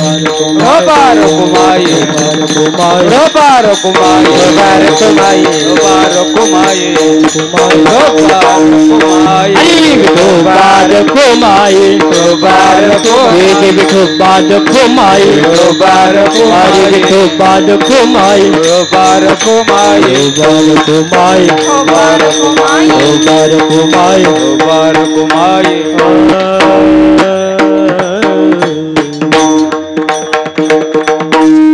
तर असो, संकल्पित वेळेमध्ये अभंगाचा भावार्थ तुमच्या समोर ठेवण्याचा प्रयत्न केला. बोलण्याच्या ओघामध्ये एखादा शब्द चुकीचा केला असेल, कोणाच्या अंतकरणाला लागला असेल तर मोठं अंतकरण करून मला क्षमा करा. तुमची एक मुलगी म्हणून तुमच्या पदरामध्ये घ्या. झालेली सेवा तुम्हा सर्व मातापित्यांच्या चरणी समर्पित करण्यापूर्वी पुन्हा एकदा सर्वांचं ऋण व्यक्त करते. ज्यांच्या माध्यमातून या ठिकाणी येण्याचा योग आला ते असणारे गाडगे दादा, त्यांनी खऱ्या अर्थाने निमंत्रित केलं. त्याचप्रमाणे आमचे निलेश दादा यांच्या माध्यमातून ही सेवा माझ्याकडे सुपूर्द करण्यात आली. त्याचप्रमाणे कार्यक्रमाला उपस्थित असलेले महाराष्ट्रातील नामवंत गायनाचार्य, मृदुंगाचार्य, साऊंड सिस्टीमवाले दादा, शूटिंगवाले दादा, सर्वांना धन्यवाद देते. त्याचप्रमाणे कार्यक्रमाला आवर्जून उपस्थित असलेले देशमुख काका, त्याचप्रमाणे त्यांच्या पत्नी, त्या पण कार्यक्रमाकरता उपस्थित आहेत. त्याचप्रमाणे आमच्या निलेश दादांच्या पत्नी, आमच्या आईसाहेब, त्याही कार्यक्रमाकरता उपस्थित आहेत. त्याचप्रमाणे खऱ्या अर्थाने मोठी बहीण म्हणून जिला माझा कायम अभिमान असतो अशी असणारी गौरी, ती पण कार्यक्रमासाठी थांबली. म्हणजे खरं तर तिला पुण्याला जायचं होतं कॉलेजला, पण तरीसुद्धा कीर्तनासाठी आवर्जून थांबली. त्याचप्रमाणे कार्यक्रमाला सजावणारे, धजावणारे सगळेच कार्यकर्ते, सर्वांच्या चरणी विनम्र भावाने वंदन करते आणि लांबलेल्या वाणीला याच ठिकाणी विराम देते.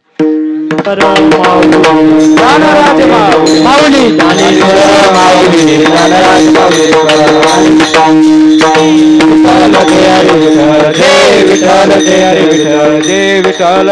कंठी धरेला कृष्णा म्हणजे अवकाजने प्रकाश शिंदे लावी येते दुर्ले होतो ठिकाणी वारे डोळीकडे मुख पसरून आवादिता हारा घ्यारे रोहिता गोपरा उमे वारे डोळीकडे मुख पसरून तुका म्हणजे हाती धोका उमे वारे डोळीकडे मुख पसरून तुका म्हणजे हाती धोका तुम्ही वारे डोळीकडे मुख पसरून कृष्ण म्हणजे अवघाजने प्रकाश काला वाटोई ब्रह्मिका वैष्णवनिका संभ्रम वाटोया ब्रह्मानिका उत्तम लोकाला काला वाटोई कमिका वैष्णवनिका संभ्रम तुका म्हणे भूमंडळी रामे बळे विरगाळे काला वाटोई कमिका वैष्णवनिका संभ्रम बोले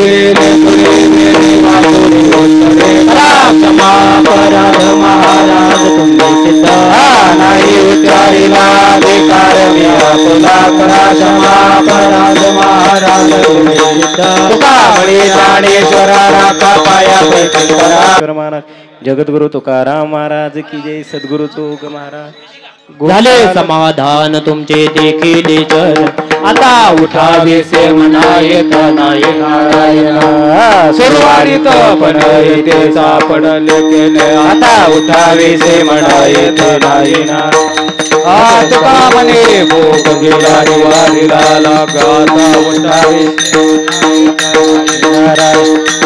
करोनी आरती चक्रपाणी ओवाळती आधी कुरलीन वसा धान्य काळा देव तुका वाये टाळी उभा जवळी आधी कुरलीन वसा धान्य काळा देव प्रेमच प्रेमारती ओवाळती धन्य धन्य ते लोचना नित्य करते अवलोकन काळा प्रौढानी मोठा ओवाळती परमानंद धन्य धन्य ते लोचना नित्य करते अवलोकन नामामध्ये केशवाचे देखुनी राही लोचन धन्य धन्य ते लोचना नित्य करते अवलोकन.